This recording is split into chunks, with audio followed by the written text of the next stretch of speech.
It's Friday afternoon at 4 o'clock in Atlanta. Why? I got to go to the airport. You got to go to Alpharetta. We have hours of driving. Hours of driving just to go like 30 minutes. Whose idea was this, man? That was your idea to do this on a Friday, 4 o'clock.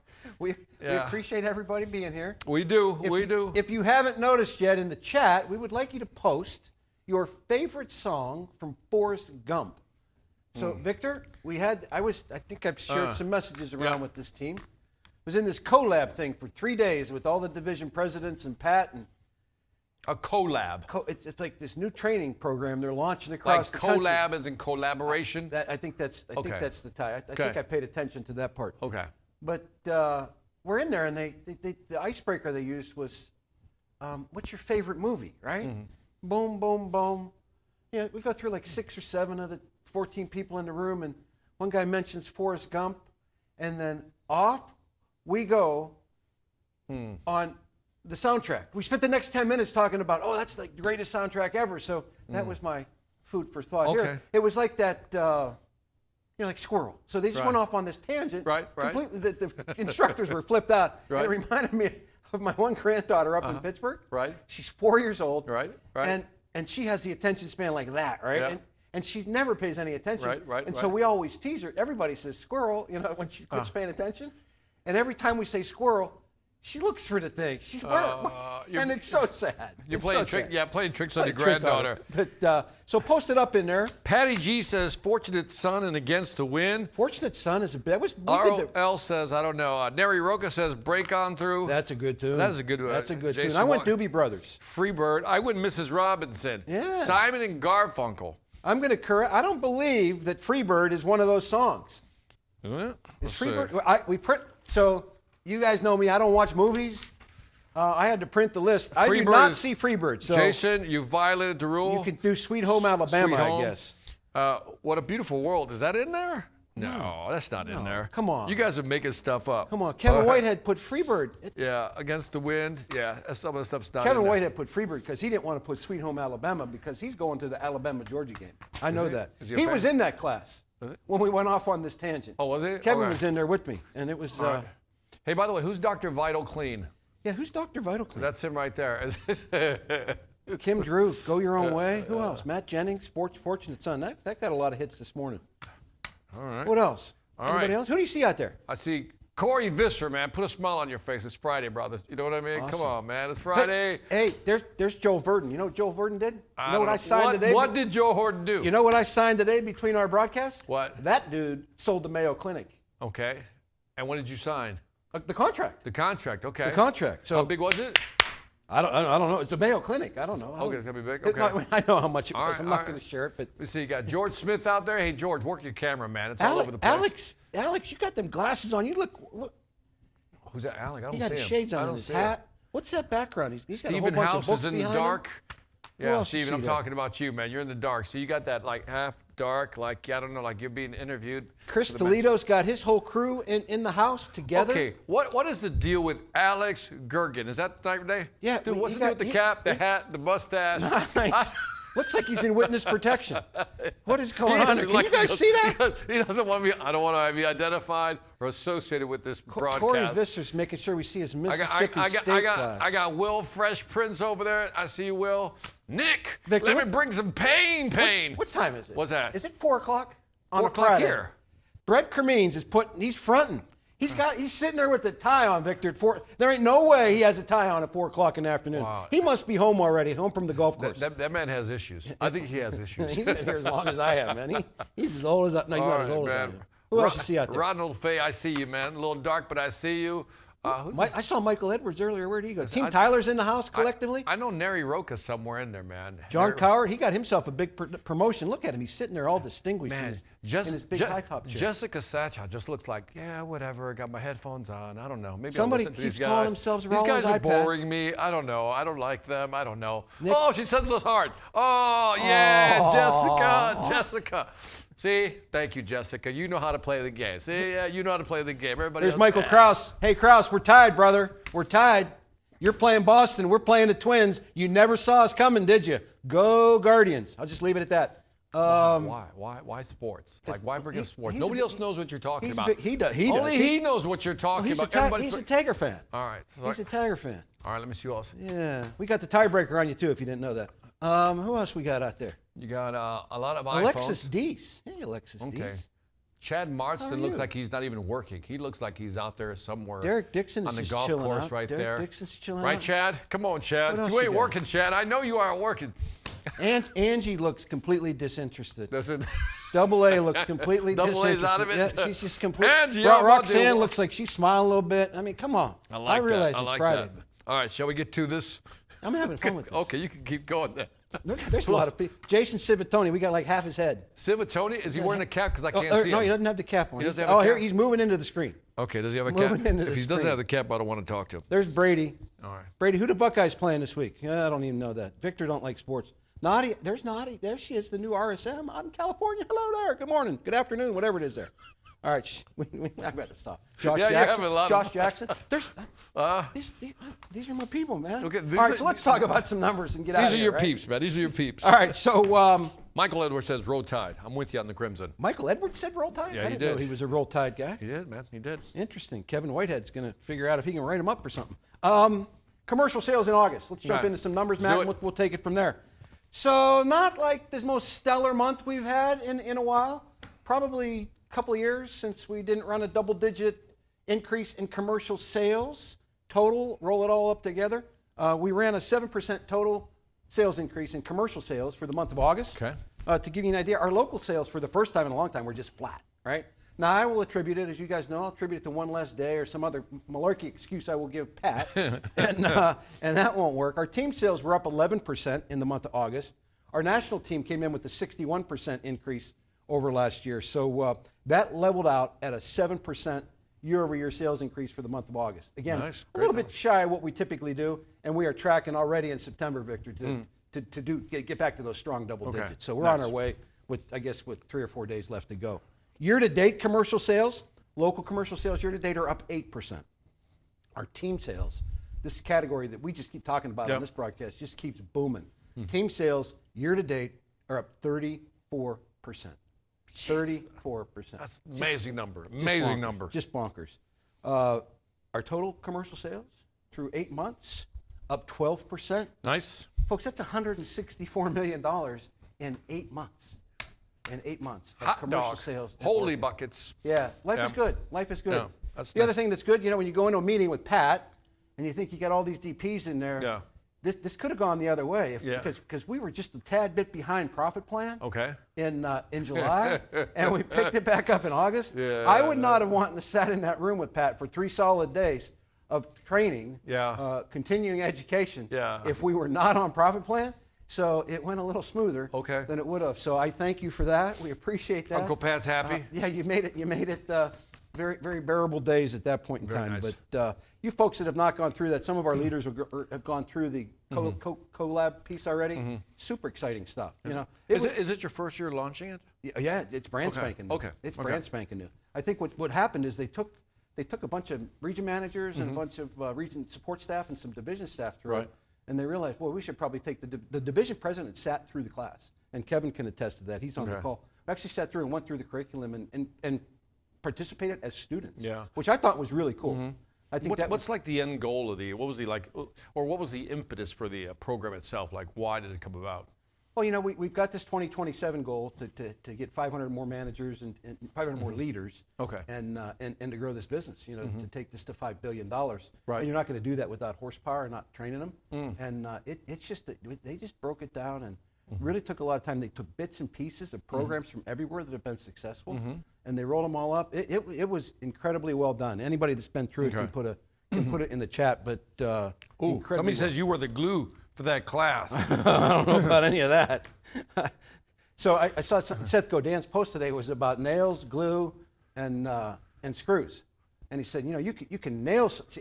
Why? Nails, glues, little and things screws. just set me off. He said you can nail something together, right? And it'll hold for a while. Right. You can glue it, add a little more adhesive. Right. But if you really want to fix it, Screw screw it. it together. Or And- screw it. Well, that's not how that was supposed to come out. Okay. But that's how it came out. Just that mindset of how you bake stuff. So I like that. I like that. They're putting all the bolts in this one. They're tightening this one up. So it's nail ready. it, glue it, screw it, bolt it. Maybe bolt it should be there. All right, we're moving on. Victor, in addition to all those numbers we had company-wide, we had 28 of our account Nice. managers get paid on that magical $75,000 Yep. number. So should we go to school? Let's go to the Go to video. school. Go to Let's the do video. it.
There's that guy again, Billy B. Billy B. Billy B at the top of the charts. Billy Beaumont. I think that's like 3 months in a row that he's been Is number it? one. Wow. And I could be wrong. At least 2 months in a row. That's amazing But he number. still sits at this moment. Right. Is he at the top? He's still at the top year to date. And just so everybody knows, I mean, I've gotten a lot of inquiries. Brady sent me one the other day.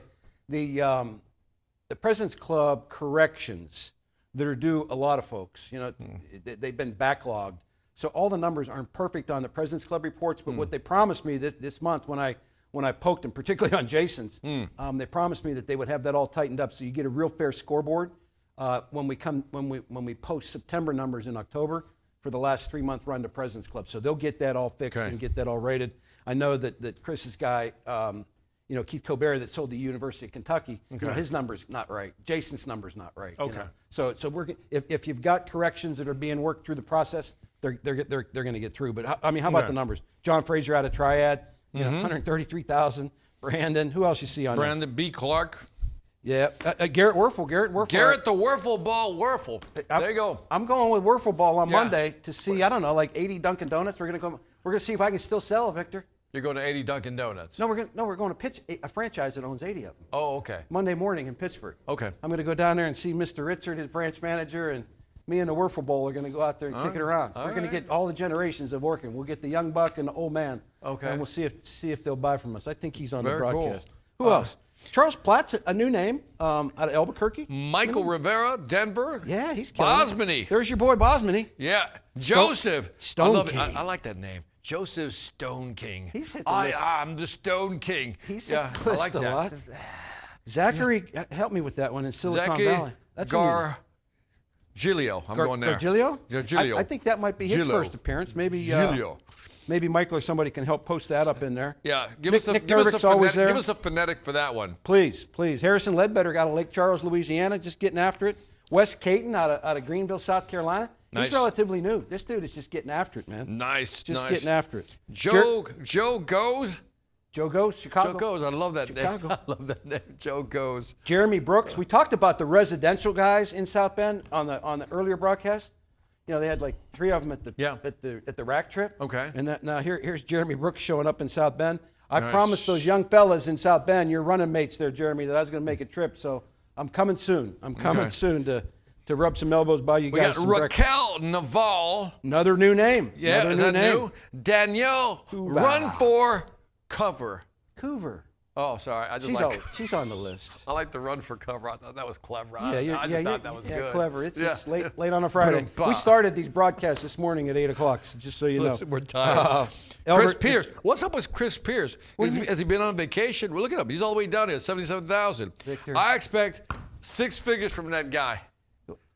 6 figures. That's it. Without question, the GOAT. I keep telling you that. He's sold more commercial business than I'm anybody just saying, that walks the planet. GOAT's looking pretty limp. I think this is going Like to be he's his limping along. 36th consecutive President's Club Is trip. it? There's my guy, Ralph Hibbard, just getting after it. Scott Foster out there in Okay. Hawaii. How do you do that? We tried to do it. What's that Hawaii thing? Yeah, like That this. secret Yeah, chick? that Yeah. thing. Yeah, that thing. I'm probably screwing that up. Jonathan out of CT Pest is new. There's Jack Huggins. We had him in the studio that Let me one time. see. Brady says, Ralphie. Yeah. It's like Kevin Penn, Kevin Ryan Penn, Walter. Ryan Walter in Columbus. Yeah, nice. Great That's numbers, it. by the way. Pretty Kevin cool, huh? Penn, Savannah, Georgia again. So like a whole bunch of regions all over the country, like from Yeah. Hawaii to New York City, Yeah. you know, up and down from Minnesota to Yeah. you know everywhere, right? Any new ones on here that surprise you, or just new Again, faces? like Raquel's a new name, Mm-hmm. Chris is a relatively new name, Zachary's a new name. My man Albert. I skipped over Albert. Leslie, I don't know if you mentioned him. Albert. Yeah, your guy What's Albert. happening? My Your guy man. Albert. Yeah, amen. Yeah. No, it's just super cool. I mean, just, Great just numbers. phenomenal. So we know how you know how this works, right? Billy's going to get a $500 gift card. Everybody else on the list is going to get a $100 gift card. I anticipate that I'll get those out probably Sunday. Okay. Probably Sunday night. So look forward to those. Nick Nervick says, whoop, whoop, Minnesota. And Brady says, I lost it. It went up. Sorry, my scroll. I can't. Lost something. Yeah. What are you So, thinking? I'm What are you thinking- I'm thinking? thinking about our content, what we want to talk about. Okay. And this is kind of, I'm going to back you up just a little bit so I can kind of share where it came from. And I'll start by saying this. So this suggestion came from Brian Ramey. Victor was out in Ville, Colorado last week. He was our keynote speaker at the Rack Trip. And he got up and he did a phenomenal presentation that was kind of different and kind of weird, right? I was nervous. You were nervous. Yep. I've known you for 13 years. Yep. I've known you as the sales guy, kind of how I get tagged in Right. working as the sales guy, because I've never run a branch, never run a region. So I get that mark. So I tell Victor, I said, I want you to do, I don't want you to talk about sales. I want you to talk to the spouses. I want you to talk to significant others. And I want you to deliver a general overall message. Yep. And you delivered this message, dude. I mean, rave reviews. I mean, from, not just our people that will tell me all the right things, right? Right. Because they want to tell me, oh, that was great, he was great, because they know the relationship. I was too close to you because I needed to get some feedback. So we did a wrap up of the trip with the staff from the folks that run trips. That 160 over 90. These are the vendors that do our President's Club trip, and they said you just killed it. So as soon as you're done, Brian Ramey comes running up to us, like almost like on a dead sprint with his wife, and he said, I got something you guys need to talk about in the next broadcast. So we'll start there. But first, if you have something that we should be talking about that you would like us to address or cover in these broadcasts, make it easy for us, right? Because I grind on this. I mean, I really try to find out what I think is important. So, you know, that email that I send every night that most all of you get, if there's something that you think we should be talking about, just hit me back in that. How that email goes out, it goes out to over 2,000 people, and it goes out blind copy. So when you respond, I'm the only one that gets it. You ain't got to worry about your boss seeing or anything like that. So don't worry about anything like that. Yep. Just respond to it. Say, hey, you guys in Victor should think about kicking this around. Yep. So this is what happened, and I'll turn it over to you almost immediately. You spent some time talking through worry and why people worry, and sometimes all the stuff we worry about really never happens. And the way that you broke that down, I'm just going to turn it over to you, and I'll throw in some Orkin stuff. Okay. But talk through that whole concept, because it mesmerized the folks in the audience. Okay. So let me set it up this way. I wanted to, that was a difficult presentation because you had the folks yourselves from Orkin there, and you had the spouses there, so you had to develop a speech for both people, both groups. But there's one thing I usually talk about is how the brain kind of lies to us, right? How our mindset just messes with us. And so let me go ahead and describe mindset. So let's go to the slide. So you've seen this ABC, right, which stands for? No, it does not stand for always be closing. I always said ABC, I came up with this, stands for your attitude will drive your behavior, and then your behavior will drive your consequence. But then it begs the question, well, where does attitude come from? And I told the story where there was a leak in my office, you know, a bathroom, and then when I saw the leak, I didn't want to deal with it. And I procrastinated for about 4 weeks, if not more. And then I finally got around to doing it. And it was within 5 or 10 minutes I fixed it, right? And the first question I asked myself is, why did I do it earlier? But here's what was going on in my brain. What happened was something needed fixing, right? That was the trigger. Something needed fixing. And here's how our brain works. When we're triggered by something, right, your brain immediately rushes to the past and then assesses your past experience. Then it shoots and ricochets over to the future, and it creates an expectation, and that expectation will generate your attitude towards that trigger. In other words, I don't want to deal with this right now. So let's pause right here, Ed. Organize that for me. So let's talk about like all these new services that we've launched over the last year, or even 2 years, right? I mean, all these new products that we have. Maybe you went out and you pitched the Sense services, right? And you blew it, right? You just didn't do it well. But then your boss comes in, or Palermo comes in, or Krause comes in and said, "I need you to pitch more Sense services." Right. And in the back of your mind, you're like, Bub. When I did that the last time, that was a disaster. Right. Like that customer thought I was stupid, weird, threw me out, didn't like it, right? Yes. So I think that's one. I think another one is... Sorry, let's slow that one down for the folks. Yeah. So what happens is you had a bad experience. Yeah. So when someone asks you to do it, I need you to pitch Sense services, your brain rushes to the past and goes, last time it didn't go well. Yeah. It goes into the future real quick, says, it's not going to go well. And your attitude becomes poor, and you don't want to do it. And you don't want to do it, exactly. And even as simple as the drip in the faucet, right? Right. That when you went and fixed it, you know, I mean, when you're telling that story on stage, I hadn't heard you tell it before, Right. and I'm sitting there thinking like, oh my God, I've been there. I've done that, right? I put the small bowl underneath the drip and emptied the bowl, and then when that didn't work, I got a bucket and put it under there, right? Yeah. So, but my memory and my memory on fixing that, trying to do it myself, was back in the solder days, right? Right. You know, and like I literally caught the cabinet on fire trying to solder in the the copper, Yeah. right? And so my experience was, oh my God, I know I got to do this. I can do it. But by the way, for the younger people who don't know what we're solder- talking about, they don't we know should solder explain. is, right? So back in the day, there was no PVC. So it was all copper pipes, and you had to solder things, right? And so you had to get a blowtorch, you had to solder, and the whole thing, and it just never went right.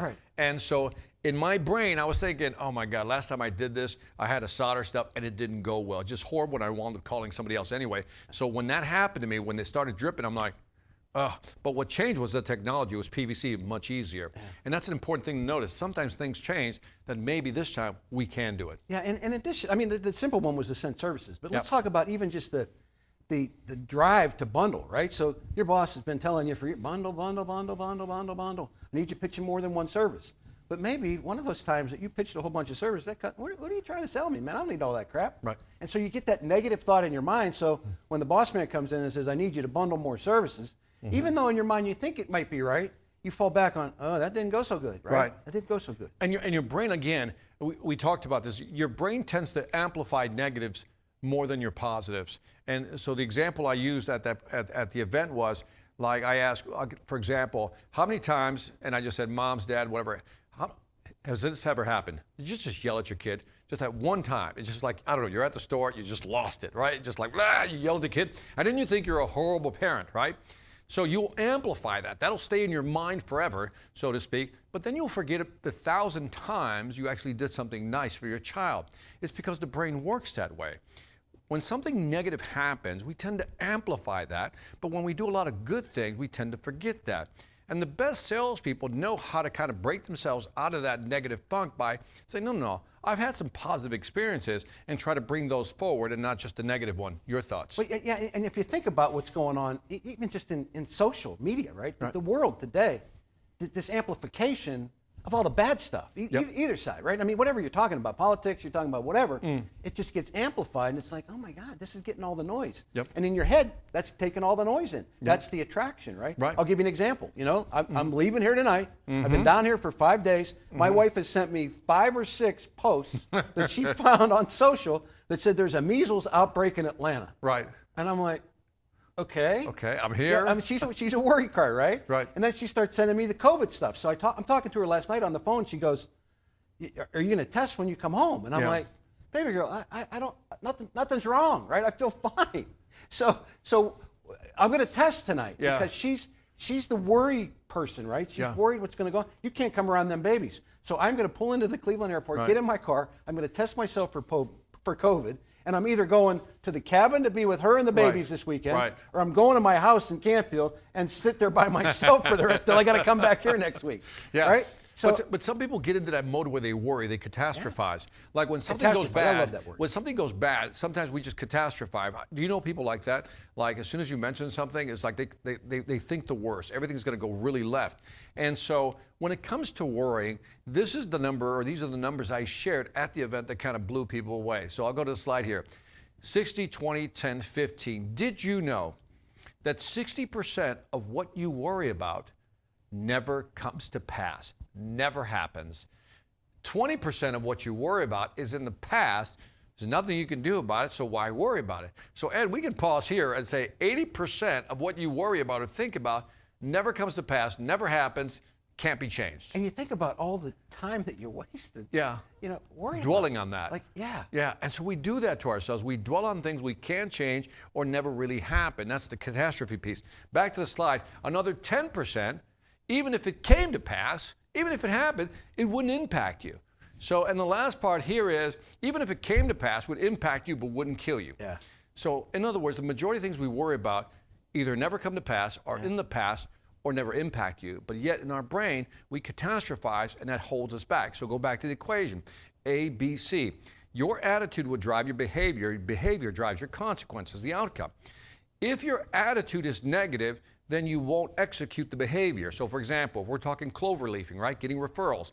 If your attitude is bad because of past experiences, then you're not going to complete the behaviors. In other words, you're not going to do it, which means your consequence is not going to be that good. Yeah, and I can't even dwell so deep into that, right? I mean, because I think my terminology, we get in our own way. Yeah. We overthink stuff, right? Yes. I mean, my wife overthinks everything, right? Right. And she accuses me of not thinking about anything, right? Yeah. But that's how it's worked for 42 years, I promise you. 42 years. Yeah. She still loves me, I think. But Yeah. but I mean, you think about Yeah. that. You think of just simple stuff like sent services, man. It didn't go well. Yeah. They didn't buy. And it could be you screwed it up. You didn't do it right. Maybe you had the wrong customer. But you let that experience that you're 0 for 2 or 0 for 3, with sent services, stop you from pitching sent services. Yeah. I think if you ask yourself, because the question that becomes is, if you fall back into the past, right, and you go there and then you ricochet to the future, and now you have this negative attitude, it's almost like you have to stop yourself and say, why do I have this attitude towards this? Yeah. Like, why don't I want to cold call? Like, why don't I want to do referrals? And then if you start like really thinking about it, you realize it's because of past experiences, and then your expectation is that it's not going to go well. But in the majority of cases, even your past has been distorted. In other words, it's not real. Yeah, you had bad experiences, but you probably had 10 great experiences. But again, the brain has a way of just emphasizing that one negative one that holds you back. Yeah, you might have done a phenomenal job cloverleafing, right? You picked up a whole bunch of business there, but one time you got to throw it out of the building, right? Something like that. I mean, something as simple as that is going to that amplification will knock down all the good things that happen that would encourage you to do it. So when you feel that happening to yourself, what can you do? Yeah. And that's the thing is, I think like I don't think the folks here fit the profile, but I know a lot of people who are just negative. You can't be in sales, because if you're in sales, you're always an optimist. Yeah. Salespeople are optimists. Glasses always half full. So, but in general, sometimes there's something specific that we just don't want to do because we've had a bad experience. So again, I would ask you to think about it. What's changed? In other words, since that bad experience, have you gotten smarter? Have you gotten better? Because maybe you tried something, but that was 2 years ago. Well, you've changed, the market changed, the situation's changed, the product set has changed, so why not go do it again? Or your understanding of it has changed. Correct. Right? We launch all these new services, and frankly, I get worried about we're launching too many services too fast, and throwing too much stuff at you. I think about a new salesperson that starts with us, and we got this litany of 30 things we can sell. Right. And they don't understand a damn one of them. Right. They don't have a grasp of any of them yet. So they're out there pitching business, and they don't have a good pitch together. They don't have a good approach. They don't have a good understanding of it. They're not coming across competent and believable. So they're not selling it. So they fall back on that. Well, I can't sell any of that stuff. It's an interesting feedback loop, right? Yeah. Because if you don't study the product and you go attempt to do a presentation, it doesn't go well. You say to yourself, "I'm not good." Yeah. No, it has nothing to do with you being good. You just didn't know the product well enough. So all you have to do is know the product well enough, and the next time you'll have a better experience. And when you ping back over to the other side, I mean, you got another slide, or is that it? That was it. That was it. Yeah. So anything you want to wrap up on that? That was it. I think anything in the chat. If you want to throw something in the chat, feel free. One of the things I talked about at the, I gave this example of the study of 9/11. Remember this study? Yes. The study of 9/11 was really interesting. They did a study. So right after 9/11, they entered like a later, they interviewed, no, 3 weeks later, they interviewed a bunch of people. And they said, okay, tell me where you were, what were you doing, what happened? Where were you, what were you doing, what happened, right? They documented that. Then 3 years later, they went back to these same people, asked the same questions. Where were you? What'd you do? What happened, right? And the story changed a little bit. Then they went back year 5, asked the same 3 questions again, and by this time, 35% of their story, on average, had changed, which means we don't have perfect recall, and sometimes our memory is not really the true memory. Now, here's what's fascinating. Sometimes that distortion is a lot of negative distortion. By that I mean is you remember the negative, but you forget the positives. Like, how many times have you talked to somebody, maybe a friend, for example, and you had an embarrassing moment, and then you got back together 10 years later, and you goes, you remember when I did this? And your friend goes, no, because in your mind it was negative. In their mind it was nothing to remember. So again, sometimes we hold on to these negative thoughts longer than we have to. And locks us into non-action. Correct. Like, I'm not that's the big statement right there. It locks us into inaction. Yeah, absolutely. Just a side note. Brett may be the only guy on this call that knows this, but when 9/11 hit, we had a. I was saying some grace over the New York City commercial branch, and in the old days we had drug tests, and they were random drug tests, and your branch manager would call you up and say you need to be in the branch tomorrow morning at 8 o'clock for the drug test. We would have had 2 working pros in the building, if not for the drug test. Interesting. Amazing, right? I mean, there's all kinds of those stories that go around, but That's like I heavy. said, Brett might be the only one that would recall that. That's a heavy story. Yeah, That's heavy. Just crazy, just crazy. All right. What Anything else? else? That's it? All right, let's get out of here. I just got a little bit of housekeeping, and I'll button it up as soon as I find my housekeeping page. So mark your calendars for October 1st. I think you all already have the invites. It's a really cool rodent broadcast. You know, we're going to reintroduce you to the rodents and all those services. So those broadcasts that the commercial division put together, they're 2-part. They are 1 part technical, and the other part is sales. What we're doing on the sales side of it, it's rather unique. Mala Williams and Rick Jordan had just come back last week when we taped this from the Omnia. Now, if you remember, we launched the Omnia program in May. You know, we launched the GPO, the opportunity to go chase the stuff and hunt this business. But they had fresh off the show, they came in and they talked about some new things that are happening with Omnia. And when they were out there talking to me on the show, I said, we got to get them on camera. So I basically interview those 2 coming out of that show. Okay. So look for that on October 1st. Is that a Thursday? I think it's a Thursday. It's then. But October 1st, there's a broadcast at 8, and I think there's another one at 11. Okay. Well worth the watch, even if just for the Omnia. But again, getting that rodent, I think the rodent training is perfectly timely, you know, as we move into the season, as they start to come in there. Team sales, right? I just can't say enough about that. They're up 34%. I truly believe we're just scratching the surface. What a number. That's why we're serving up the Omni again, because it's that hot and there's that much going on. School's in session. Be careful when you're driving. You know, that was kind of the bumper for the scoreboard was the school theme. So just a reminder there. I don't have anything else. I think we hit it right at about a half an hour. Appreciate y'all coming in. This will be available on tape for the folks that have missed it. I'll get it to my YouTube channel probably the first part of next week when we pull it down and do a little edit. Again, I thank you for what you're doing. It's fun to say grace over the results that you folks bring every day, and I can't thank you enough for what you do and what you will continue to do. So I love all the emojis. Yeah. Thank you all. Well done. Appreciate you. Thank you. Have a great weekend, Be safe. guys. Good weekend.